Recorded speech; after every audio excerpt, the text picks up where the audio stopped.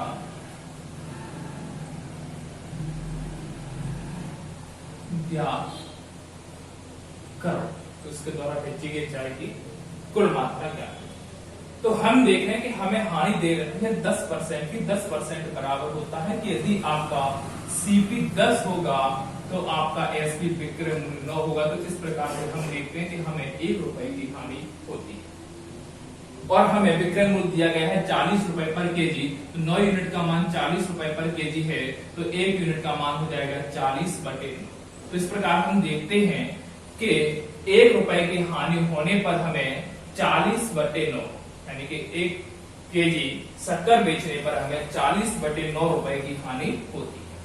तो हमने देखा कि यदि हमें 1 रुपए की हानि होगी तो हमें शक्कर बेचना होगा 9/40 केजी और हमें हानि दी है आपकी कुल 80 रुपए की। तो 80 यूनिट का मान आपका हो जाएगा, 80 का मल्टीप्लाई कर दीजिए 9 × 80/40। 2 आपका आएगा 9 2 कितना हो जाएगा 18। तो उस व्यापारी को 18 केजी चाय बेचने पर कुल 80 रुपए की हानि होती है। चलिए आगे बढ़ते हैं क्वेश्चन नंबर 5 की तरफ।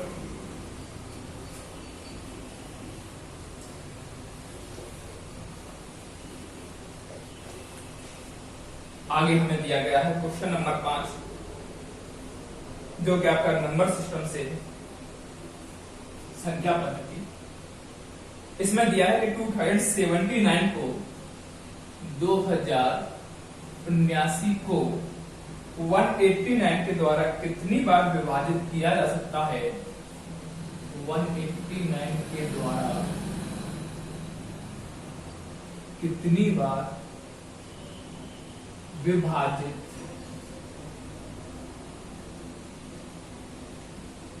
किया जा सकता है।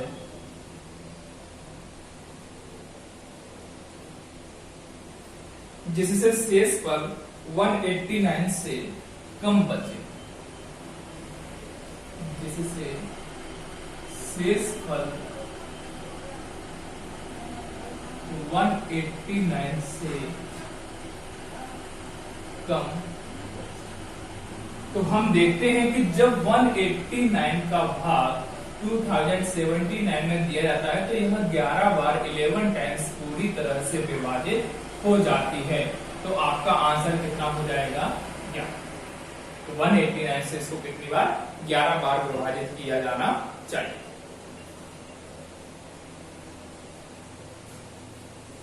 चलिए आगे बढ़ते हैं अगले प्रश्न की तरफ। क्वेश्चन नंबर 6, जो कि आपका टाइम एंड डिस्टेंस से है, समय और दूरी से। इसमें आपको कहा गया है कि 150 मीटर लंबी उस रेलगाड़ी की गति क्या होगी।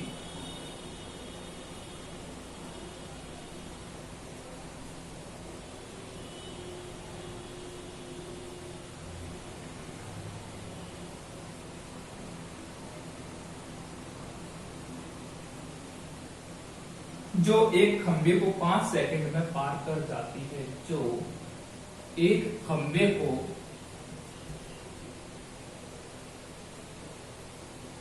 5 सेकंड में पार कर जाती है।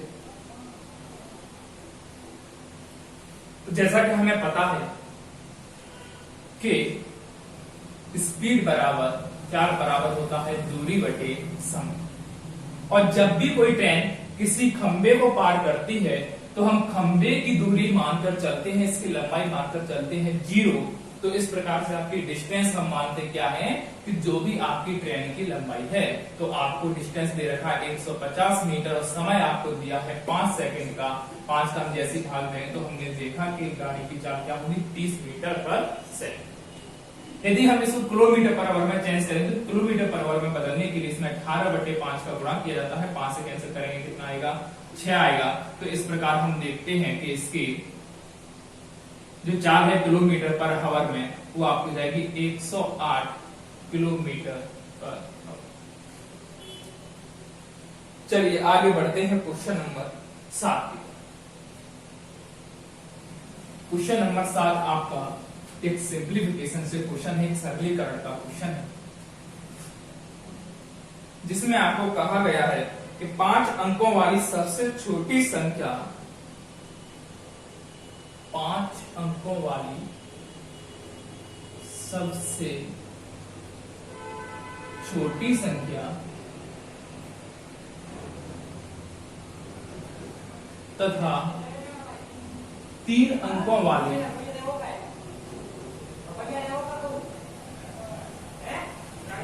सबसे बड़ी संख्या का अंतर क्या होगा।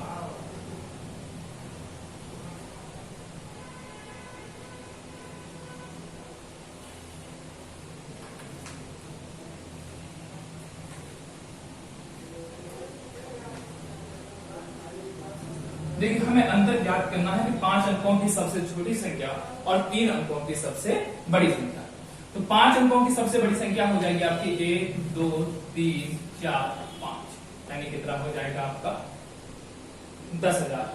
और 3 अंकों की सबसे छोटी संख्या हो जाएगी आपकी 999। अंतर ज्ञात कर लीजिए। 10 से 9 जाएगा 1, 9 से 9 जाएगा 0, 9 से 9 जाएगा 0, कितना शेष रहेगा 9। दोनों आपकी संख्याओं का अंतर हो जाएगा आपका 9,001।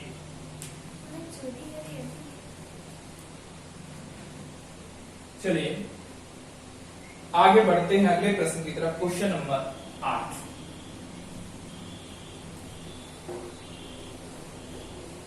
क्वेश्चन नंबर आपका 8 जो है वह फिर से आपका है समय और कार्य।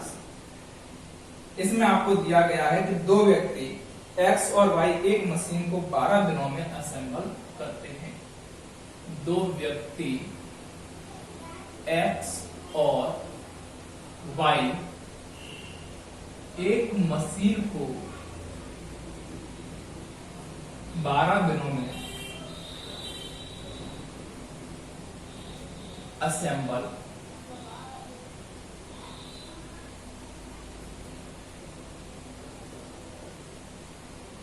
करते हैं।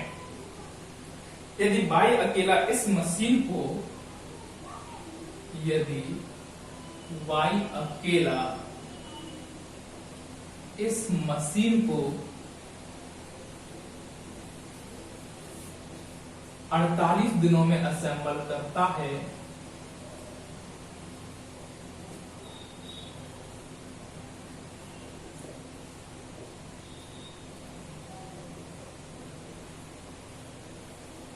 तो अकेले X को असेंबल करने में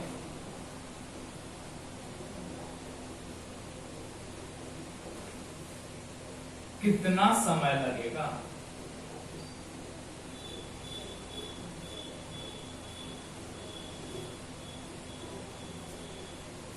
चलिए हम देखते हैं कि X और Y यदि दोनों मशीन को असेंबल करते हैं तो 12 दिनों का समय लगता है, और Y अकेला इसी मशीन को असेंबल करने में 48 दिनों का समय लेता है। दोनों का आपका एलसीएम हो जाएगा 48। तो इस प्रकार हम देखें कि X प्लस Y की आपकी क्षमता आएगी 12 का भाग दीजिए, 12 4 48, और 48 का भाग देंगे तो एक बार जाएगा। Y की आपकी कार्य क्षमता हो जाएगी 1। यदि Y की कार्य क्षमता 1 है, दोनों की 4 है, तो X की कार्य क्षमता आपकी होगी 3, और X द्वारा दिया गया आपका समय हो जाएगा टोटल वर्क डिवाइडेड बाई कार्य क्षमता एफिशिएंसी। टोटल वर्क आपको 48 दिया गया है और X की कार्य क्षमता आपको 3 दिया गया है, जिसमें 3 से डिवाइड करूंगा तो कितना आएगा 16 दिन। तो X को अकेले इसे असेंबल करने में 16 दिनों का समय लगेगा। चलिए आगे बढ़ते हैं क्वेश्चन नंबर 9 की तरफ। क्वेश्चन नंबर 9 में क्या दिया गया है।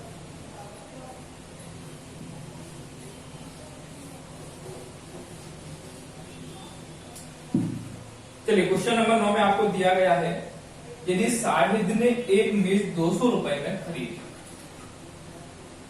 यदि शाहिद ने एक मेज 200 रुपए में खरीदी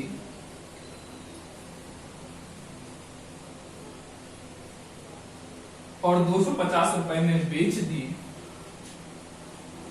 और 250 रुपए में बेच दी, तो उसका लाभ प्रतिशत क्या है? तो उसका लाभ प्रतिशत क्या है? क्रय मूल्य हमें दिया गया है, खरीदी कितने में है? 200 रुपए में। विक्रय मूल्य हमें दिया गया है, बेची कितने में है? 250 रुपए में। तो हमें देखना 50 रुपए का लाभ हुआ कितने पर? 200 रुपए पर। हमें लाभ चाहिए 100 रुपए पर। कैंसिल कर दीजिए, कितना आएगा आपका? 25%। इस प्रकार हम देखते हैं कि साहित्य को इस मेज पर कुल 25% का लाभ होगा। चलिए आगे बढ़ते हैं क्वेश्चन नंबर 10 की तरफ।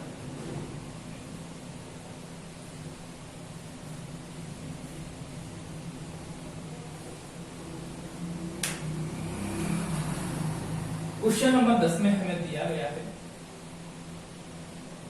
5, 6 और 10 से विभाजित होने वाली सबसे छोटी संख्या क्या है? 5, 6 और 10 से विभाजित होने वाली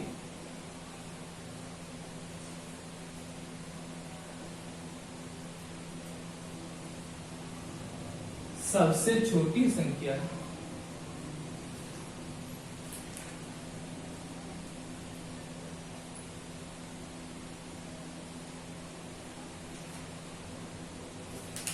क्या है? आपको ऑप्शन दिए गए हैं 1600, 900, 600 और 300। यदि हमें इससे विभाजित चाहिए तो सबसे पहले हमें 5, 6 और 10 का एलसीएम लेना होगा। इसका एलसीएम आएगा 30 और 30 से विभाजित होने वाली सबसे छोटी संख्या कौन सी है आपके में? 300। तो इसका आंसर कितना हो जाएगा? 300। चलिए आगे बढ़ते हैं क्वेश्चन नंबर 11 की तरफ।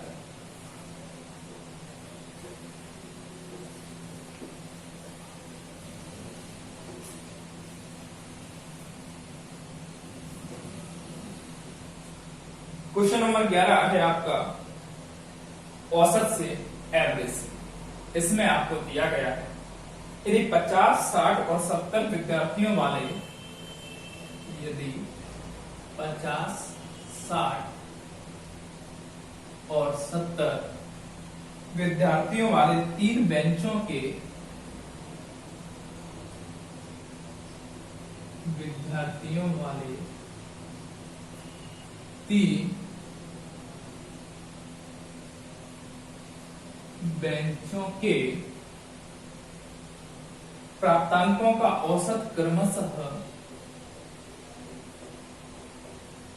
प्राप्तांकों का औसत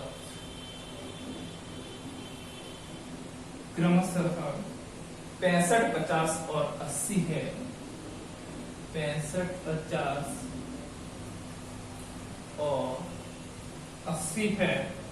तो सभी विद्यार्थियों का औसत प्राप्तांक क्या होगा? तो सभी विद्यार्थियों का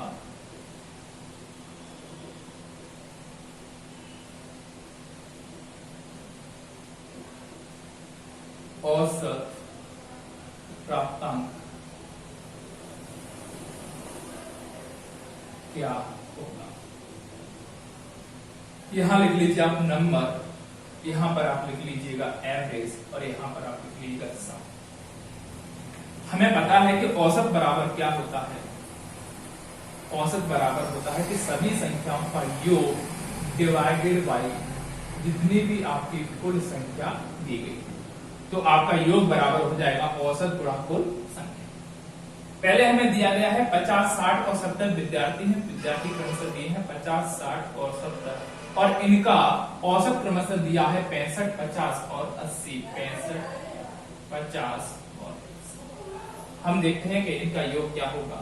इसमें 50 का मल्टीप्लाई कर दीजिए 0, 5, 5, 25, 6, 5, 30, 2, 6, 5, 3000, 785600। यदि हमें सभी का योग निकालना है तो कुल विद्यार्थियों की संख्या आपकी हो जाएगी 13 5 18 180 और आपका कुल योग हो जाएगा 0 5 8 और 11।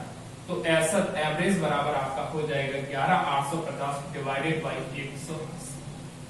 जीरो से आपकी जीरो कैंसिल हो जाएगी, 9 का भाग दीजिएगा इसमें, तो 9 2 18 होता है, 9 से इसको कैंसिल करेंगे, 9 1 9 बचेगा 2 28 हो जाएगा, 9 3 27 बचेगा 1 15 हो जाएगा, 9 1 9 बचेगा 6 60 हो जाएगा, 9 5 45। अब इसमें हम 2 का भाग देते हैं तो 2 का भाग देने पर आएगा 2 6 12 बचेगा 1 11 हो जाएगा, 2 5 10 बचेगा 1 2 7 14। तो आपका औसत आएगा लगभग 66। आपको ऑप्शन क्या है, लगभग में दिए गए हैं तो इसका आंसर होगा कि लगभग 66। चलिए आगे बढ़ते हैं अगले प्रश्न की तरफ।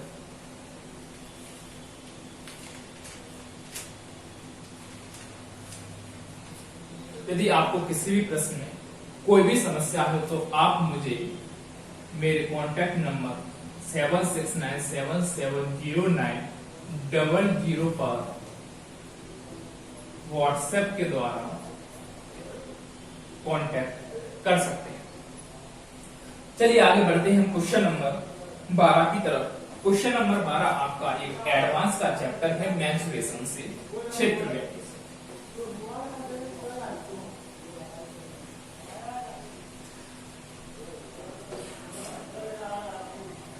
चलिए क्वेश्चन नंबर 12 में आपको दिया है, यदि एक आयत का विकर्ण 10 सेंटीमीटर है, यदि एक आयत का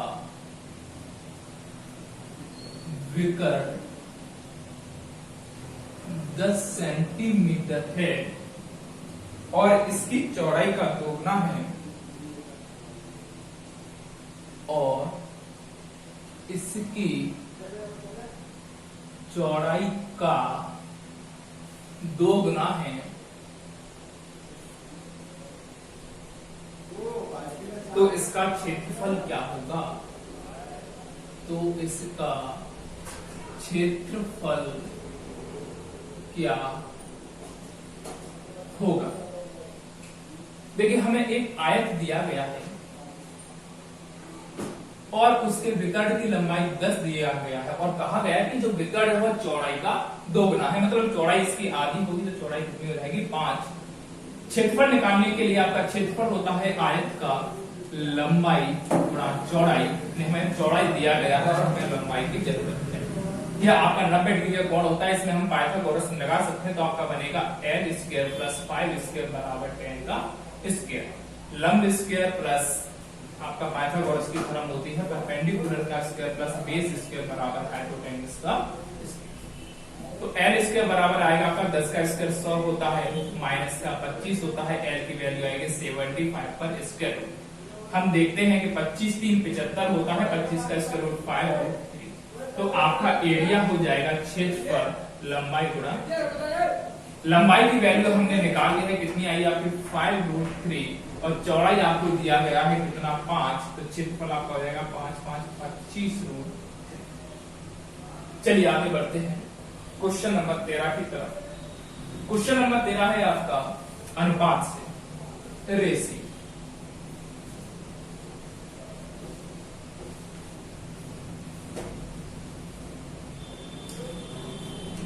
चल रही है, आगे देखते हैं क्वेश्चन नंबर 13।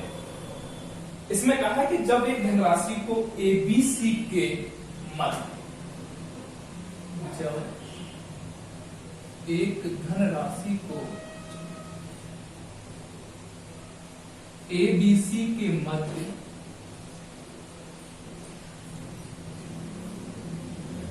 3:2:5 के अनुपात में बांटा जाता है,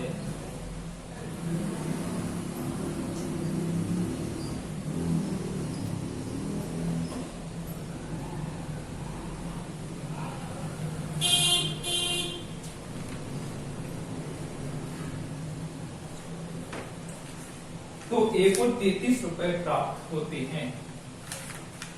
तो ए को 33 रुपए प्राप्त होते हैं। कुल धनराशि ज्ञात करो।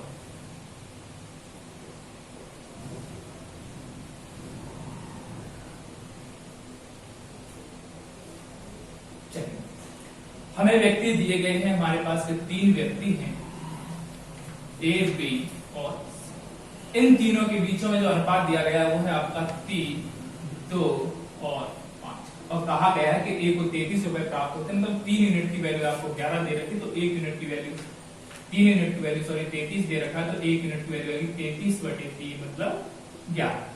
हमें कुल धनराशि पूछा है, कुल धनराशि आपके पास हो जाएगी 5, 2, 7, 3, 10। तो 10 यूनिट की वैल्यू आपको हो जाएगी, 11 का मल्टीप्लाई कर दीजिए 110। चलिए आगे बढ़ते हैं क्वेश्चन नंबर 14 की तरफ। क्वेश्चन नंबर 14 आपका है प्रतिशत, परसेंटेज।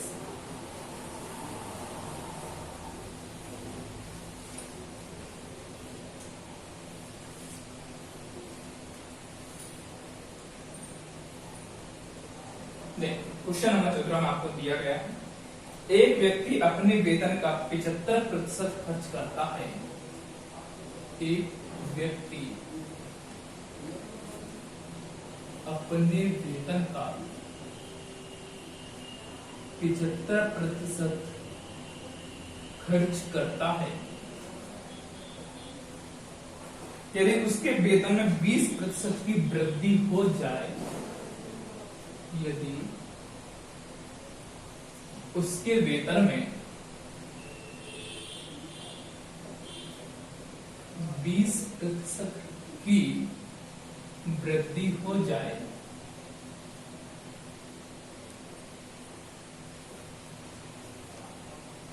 और वह अपने खर्च में 10% की वृद्धि कर ले, और वह अपने खर्च में 10% की वृद्धि कर ले,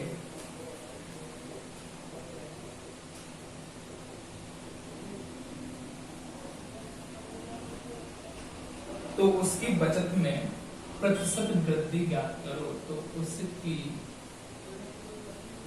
बचत में प्रतिशत वृद्धि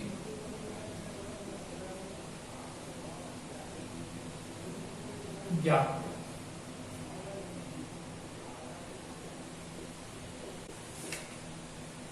चलिए, हमें जैसा कि जानकारी है कि आपकी जो आय है वह होती है खर्च प्लस बचत। यदि हम खर्च और बचत दोनों का जो योग है वह आपकी आय के बराबर दिया गया। हमें दिया गया कि 75% खर्च करता है। इसका मतलब क्या है कि यदि वह 100 रुपए का है, तो 75 रुपए खर्च करता है, उसके पास सेविंग जो बचत बचेगी कितनी होगी, 25। आगे कहा गया है कि वह अपनी बचत में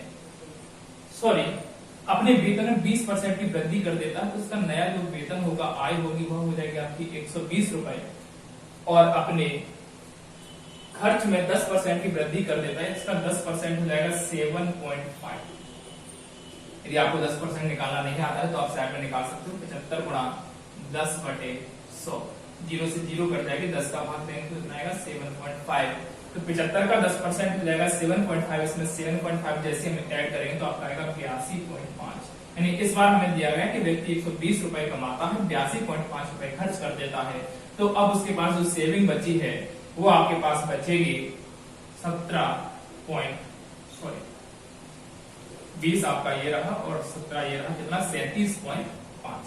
तो हमने देखा पहले उसकी बचत 25 थी, आज 37.5 हो गई, तो उसकी बचत में वृद्धि कितने रुपए की हो गई, वृद्धि होगी 12.5 रुपए की, कितने पर, 25 पर। हमें प्रतिशत निकालना है, मतलब 100 पर निकालना है।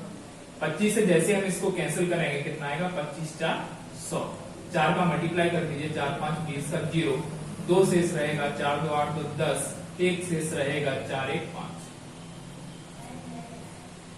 तो आपकी बचत में 50% की वृद्धि है। बचत में कितने परसेंट की वृद्धि होगी, 50%। चलिए आगे बढ़ते हैं क्वेश्चन नंबर 15 की तरफ। क्वेश्चन नंबर 15 जो है आपको फिर से एक बार आयु से क्वेश्चन दिया गया। चलिए क्वेश्चन नंबर 15 की हम चर्चा करते हैं।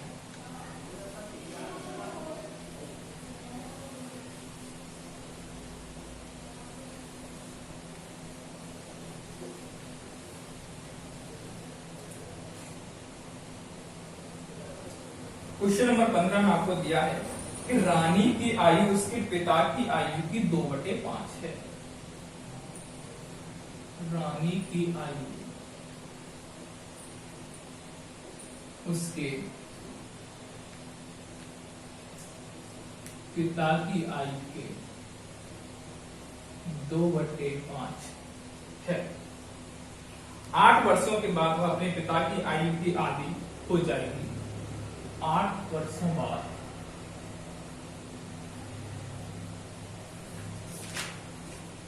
वह अपने पिता की आयु के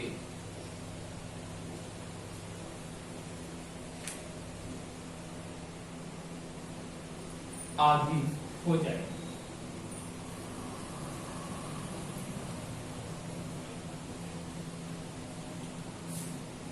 तो आपको ज्ञात करना है कि उसके पिता की वर्तमान आयु कितनी है। उसके पिता की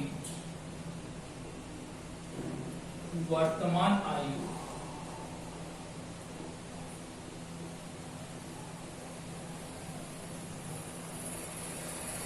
कितनी। देखिए हम लिखते हैं कि एक तरफ रानी है, एक तरफ उसके पिता की, और उन दोनों की आयु के बीच में अनुपात दिया है 2:5 के।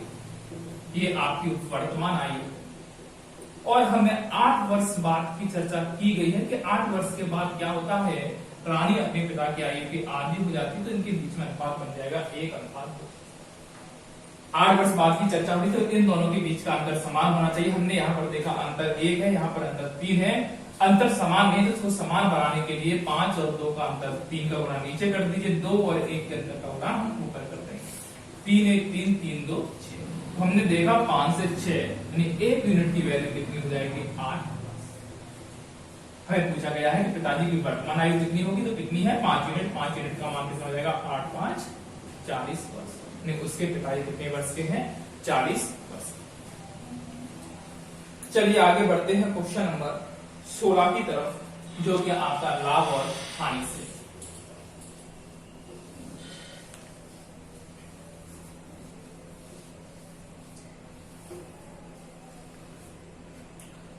क्वेश्चन नंबर 16 में आपको दिया गया है, यदि एक खिलौने को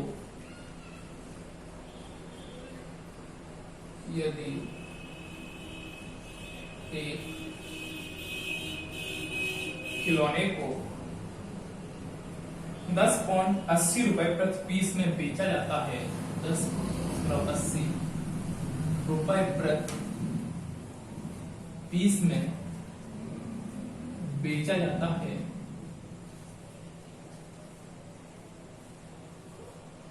तो 10% की हानि होती है। तो 10%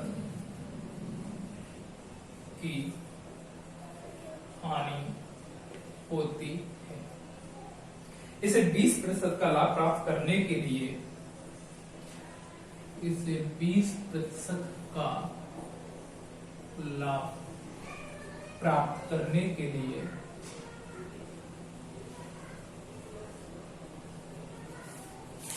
कितने रुपए में बेचा जाना चाहिए।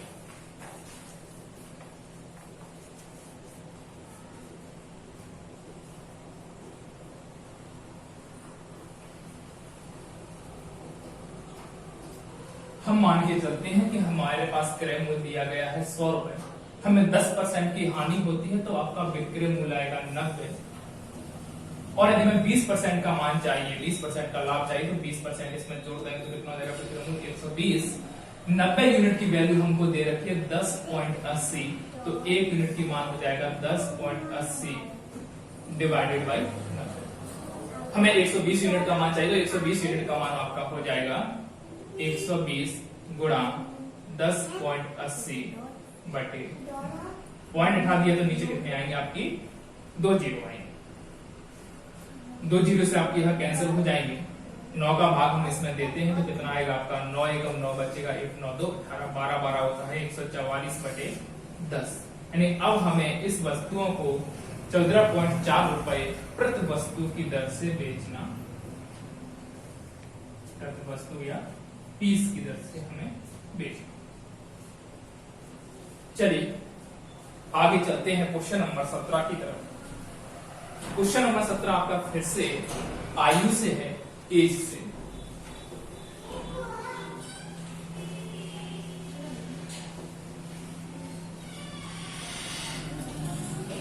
चलिए क्वेश्चन नंबर 17 को हम देखते हैं। क्वेश्चन नंबर 17 में आपको दिया है कि सेवा की आयु स्नेहा की आयु की दोगुनी है। सेवा की आयु स्नेहा की आयु की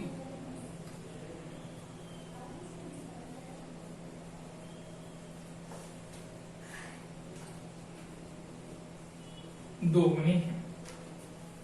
स्नेहा की आयु उसके पिता श्री राम की आयु का 1/3 है। स्नेहा की आयु उसके पिता श्री राम की आयु का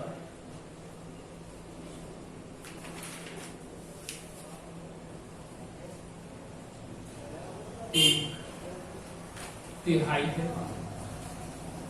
यदि श्री राम की आयु 36 वर्ष है, यदि श्री राम की आयु 36 वर्ष है तो सेवा की आयु कितनी है?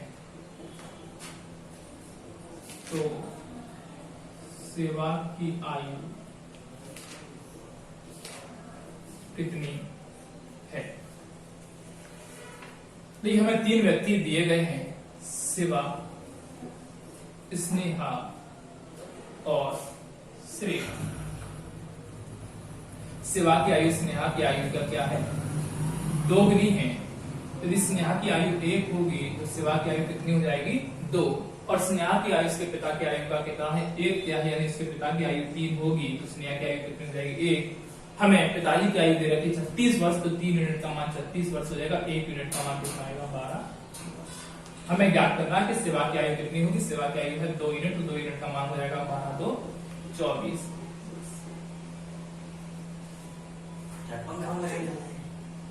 चलिए आगे बढ़ते हैं क्वेश्चन नंबर 18 की।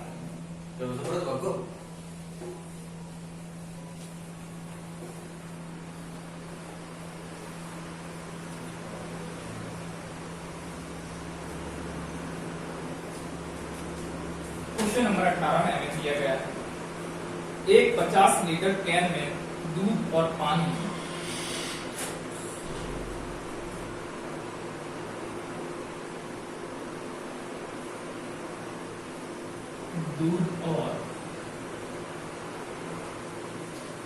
पानी 3:1 के अनुपात में है।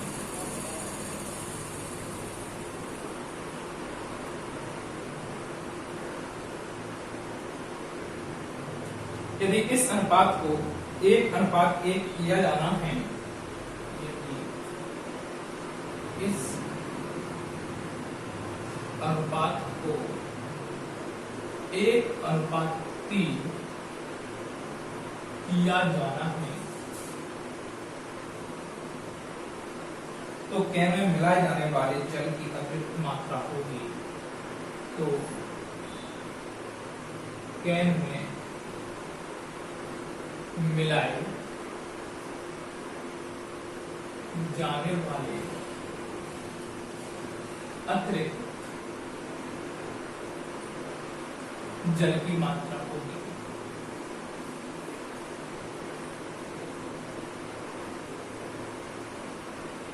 देखिए हमें कैन में क्या है, दूध और पानी का अनुपात दिया है, मिल्क और 3:1।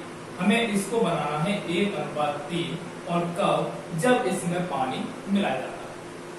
तो जब हम इसमें पानी मिला रहे हैं तो क्या दूध की मात्रा में कोई बदलाव होगा? दूध की मात्रा उतनी ही रहेगी जितनी पहले थी।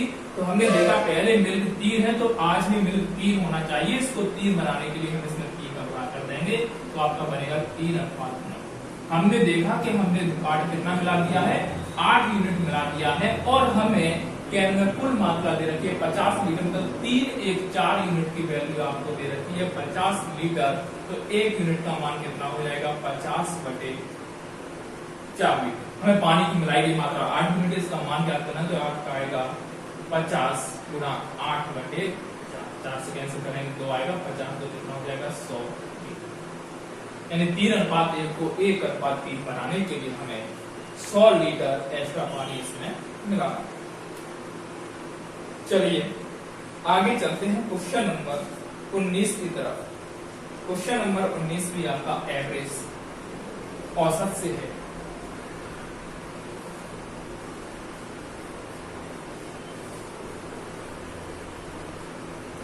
देखिए क्वेश्चन नंबर 19 में आपको दिया गया है 35 संख्याओं का समांतर माध्य 75 है। 35 संख्याओं का समांतर माध्य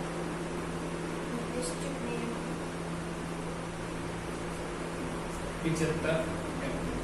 यदि प्रत्येक संख्या में 6 की वृद्धि कर दी जाए, यदि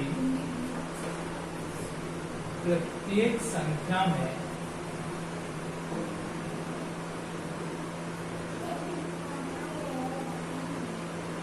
6 की वृद्धि कर दी जाए तो नया माध्य होगा।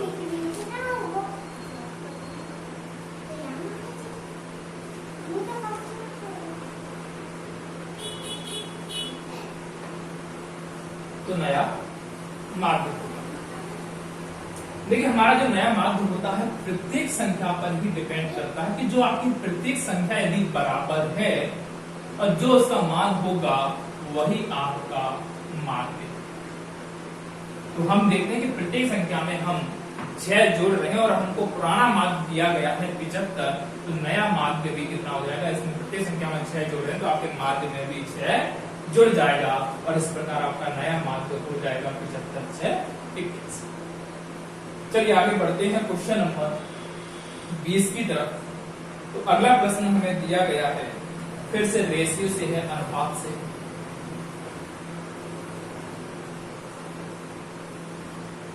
क्वेश्चन नंबर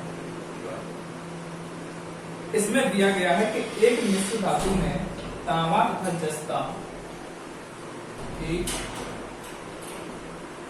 मिश्र धातु में तांबा तथा जस्ता 8:3 के अनुपात में है।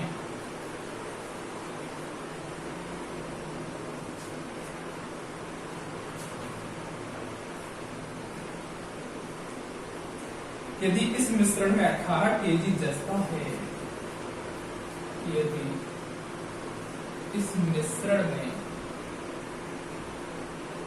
18 केजी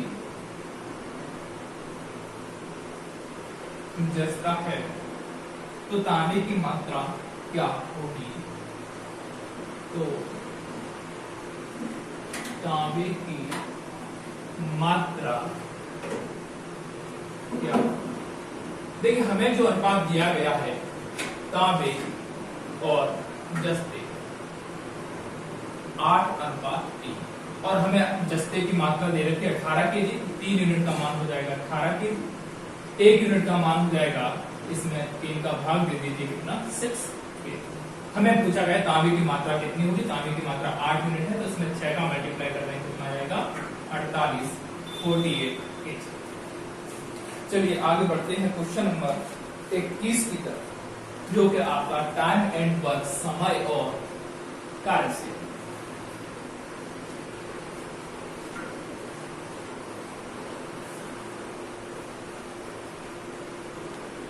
इसमें आपको दिया गया है यदि पीटर 6 लोगों को 11 दिन के लिए काम पर रखता है, यदि पीटर 6 लोगों को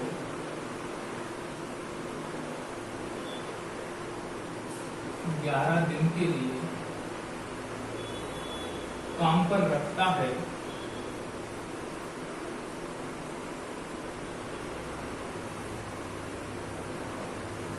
तो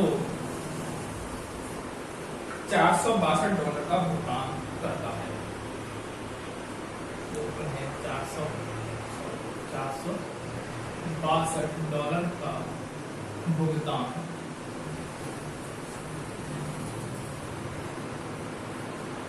करता है। तो उसे 15 दिनों के लिए उसे 15 दिनों के लिए लोगों को काम पर रखने की आवश्यकता है।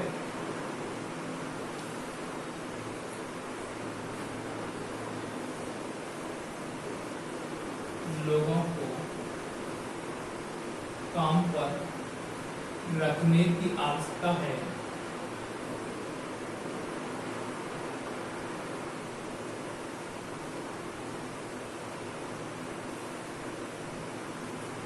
बताइए वह कितने व्यक्ति काम पर रखे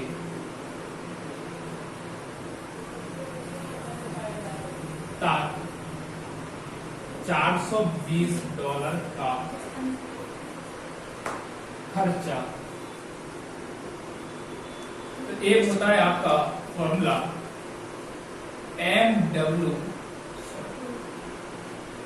MDH डिवाइडेड बाई वर्क बराबर MDH डिवाइडेड बाई। यहाँ पर M का मतलब है मैन व्यक्ति, D का मतलब है डे दिन, H का मतलब है आवर घंटे। हमें व्यक्ति दिए गए हैं सबसे पहले कि 6 व्यक्ति है और इनको 11 दिन के लिए काम पर रखा जाता है, तो हमारा जो कुल भुगतान बनता है वो है आपके 462।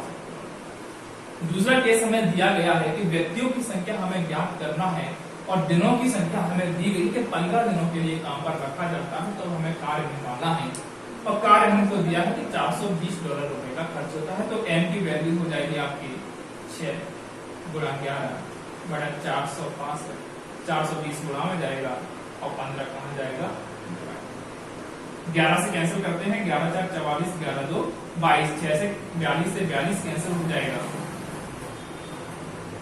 आपका आएगा 60/15 यानी कि 4। तो 15 दिनों के लिए 4 व्यक्तियों को यदि काम पर रखा जाता है तो $420 का कुल खर्च है। चलिए आगे बढ़ते हैं अगले क्वेश्चन की तरफ, क्वेश्चन नंबर 22 की तरफ। क्वेश्चन नंबर आपका जो 22 है वह है आपका औसत से एवरेज।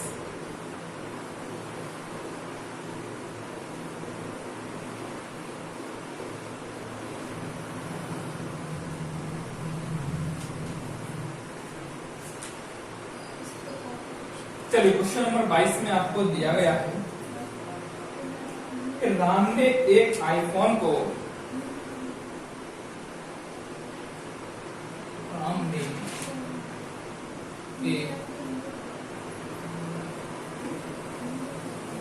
आईफोन को 75,000 रुपए का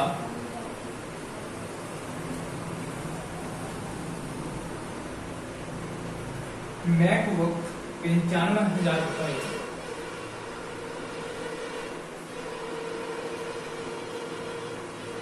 95,000 रुपए और आईपैड 30,000 रुपए में खरीदा।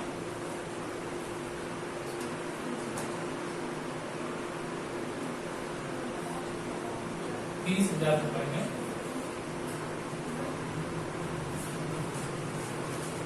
खरीदा। इन सारी वस्तुओं को 70,000 रुपए के, इन सारी वस्तुओं को 70,000 रुपए के औसत मूल्य पर श्याम को बेच दिया। औसत मूल्य पर श्याम को बेच दिया। राम ने इस सौदे में कितना लाभ अर्जित किया? राम ने इस सौदे में कितना लाभ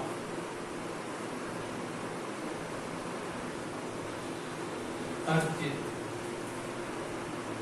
किया?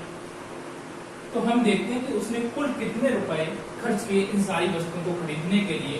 तो आईफोन खरीदा आपका 75,000 रुपए, मैकबुक आपकी खरीदी 95,000 रुपए में, और आईपैड खरीदा आपका 30,000 रुपए में।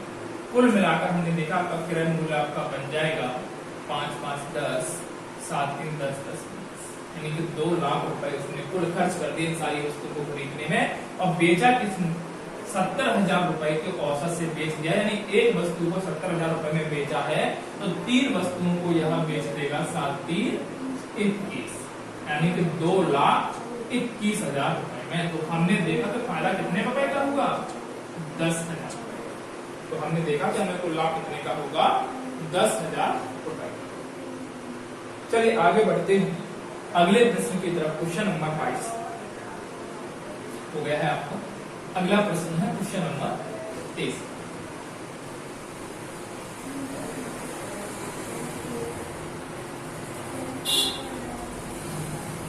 क्वेश्चन नंबर 23 में आपको दिया गया है एक 120 मीटर लंबाई वाली रेलगाड़ी, 120 मीटर लंबाई वाली रेलगाड़ी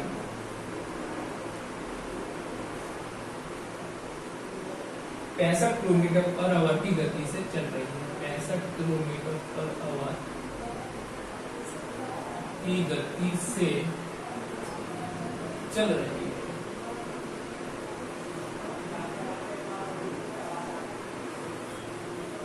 यह रेलगाड़ी 5 किलोमीटर पर आवर की चाल से यह रेलगाड़ी 5 किलोमीटर पर आवर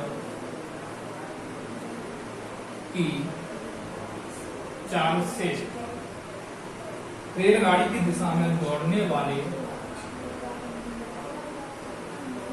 रेलगाड़ी की दिशा में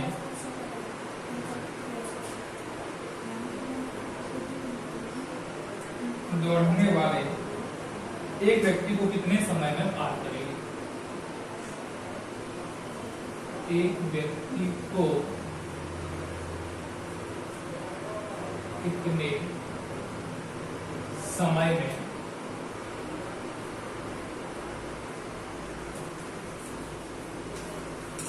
पार करेगी? देखिए हमें दिया गया है समय, तो समय बराबर आपका होता है डिस्टेंस अपॉन स्पीड। और जब भी कोई दो व्यक्ति एक समान स्पीड में एक समान दिशा में चलते हैं तो हम जानते हैं कि इनकी स्पीड, इनकी चाल सदैव क्या होती है? घट जाती है। और इनकी जो दूरी होती है, दोनों की जितनी भी लंबाई होगी वो क्या होगी? आपस में जुड़ जाएगी। तो हमने देखा कि दूरी की बात करते हैं तो लंबाई आपको दे रखी है ट्रेन की 120 मीटर, और व्यक्ति की दूरी लंबाई कितनी होती है? 0। और यदि चाल की बात करते हैं तो आपके ट्रेन की स्पीड दे रखी है 65 किलोमीटर पर आवर, व्यक्ति की दे रखी है 5, तो आपका बनेगा 120/60। तो आपका समय आएगा 2 घंटे। यानी क्या है कि इस रेलगाड़ी को व्यक्ति को पार करने में कुल 2 घंटे का समय लगेगा। हमारी पूरी जात में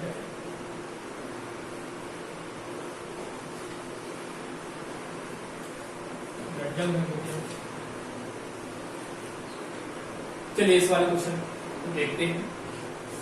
इसमें हमें ज्ञात करना है कि समय कि टाइम बराबर आपका होता है डिस्टेंस अपॉन स्पीड। और जब हम सभी जानते हैं कि जब भी कोई दो वस्तुएं, दो ट्रेन या वाहन समान दिशा में चलते हैं तो समान दिशा में आपकी स्पीड हमेशा क्या हो जाती है, माइनस, और दूरी हमेशा बढ़ जाती है। वहीं यदि यह विपरीत दिशा में चलते हैं तो विपरीत दिशा में आपकी स्पीड हो जाती है s1 प्लस s2 और दूरी भी आपस में जुड़ जाती है। तो इसमें हमें आपकी दिशा दे रखी है समान, तो आपकी चाल क्या होगी, माइनस हो जाएगी, दूरी हो जाएगी आपकी 120 और व्यक्ति की दूरी को हम 0 मानते हैं, और चाल आपकी हो जाएगी 65 किलोमीटर पर आवर माइनस का 5। हमने देखा ये आपकी किलोमीटर पर आवर में दे रखा है, मीटर पर सेकंड में है, इसको भी मीटर पर सेकंड में बनाने के लिए 5/18 का गुणा कर देंगे तो आपका बनेगा 120 बटे, या आपका आएगा 60 गुणा 5 बटे, कैंसिल कीजिएगा 2 आएगा, तो 18 तो कितना होता है 36/5 सेकंड का समय लगेगा। 5 का भाग देंगे तो आपका आंसर आएगा 7.2 सेकंड। इस रेलगाड़ी को व्यक्ति को पार करने में 7.2 सेकंड का समय लगेगा। चलिए आगे बढ़ते हैं क्वेश्चन नंबर 24 की तरफ, जो कि आपका औसत से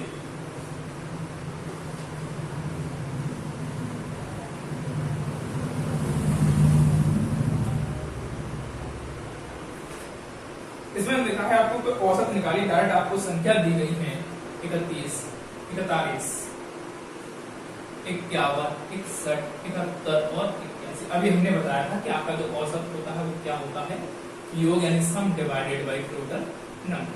तो हम सभी से पहले योग निकालेंगे कि 31 plus 41 plus 51 plus 61 plus 71 plus 81, और इसके बाद आपका क्या होगा, इनका सभी का कितनी संख्या है, 1 2 3 4 5 6, तो 6 का हम इसमें भाग दे देंगे, सभी का योग निकालते हैं तो 1 2 3 4 5 6 8 7 15 6 21 5 26 7 30 33 डिवाइडेड बाई 6 का भाग दीजिए, 6 5 3 6 6 36, तो आपका औसत कितना आएगा 56।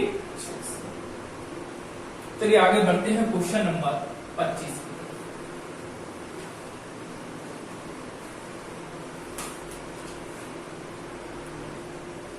इसमें हमें दिया गया है कि 888 की पावर 7, 888 की पावर 7 स्टार बराबर 888 की पावर 8।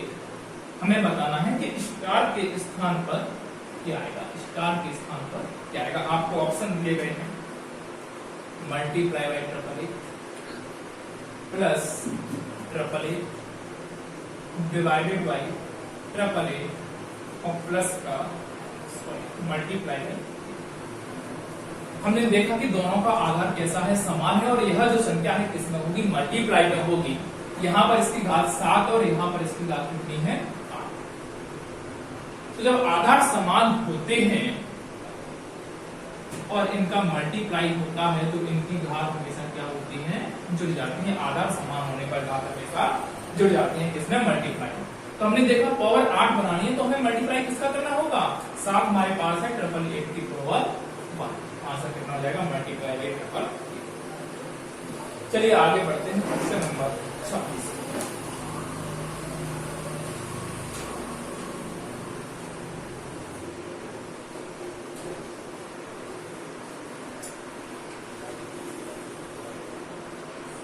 इसमें आपको दिया गया है कि 9m की पावर 5 प्लस 12m की power 4 minus 6m square divided by 3m square का मान क्या होगा। 3 का भाग दीजिए, कितना आएगा 3, m की पावर 2 है, यहाँ पर 5 है। तो अभी हमने जाना कि गुणा में आपकी घातें जुड़ जाती हैं, और वहीं पर जब आपको भाग दिया हो और आधार आपके समान हो तो आपकी घात क्या होती है, घट जाती है, a माइनस का।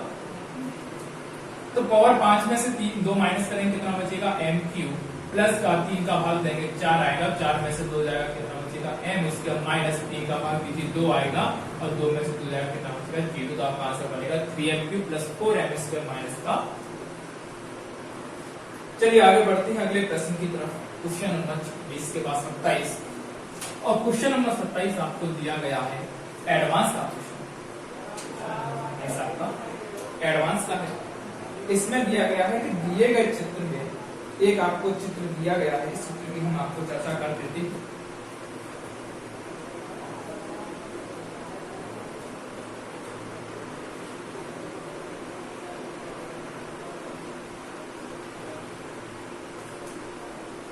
ये आपको पॉइंट दिया है सी, ए, बी और इस पॉइंट का नाम दिया गया है ई, ये है आपका डी और इस पॉइंट का नाम है आपका एफ। हमें दिया गया है कि CBE बराबर 100 डिग्री है, CBE बराबर आपको 100 डिग्री दे रखा है और हमें ज्ञात करना है कि CDF इसका मान क्या है। तो हम सभी जानते हैं कि यह आपकी एक क्या बन रही है, लाइन बन रही है, रेखा बन रही है। यह 100 डिग्री का है तो यह कितना होगा आपका 80, क्योंकि एक स्ट्रेट लाइन सरल रेखा का कुल योग होता है 180।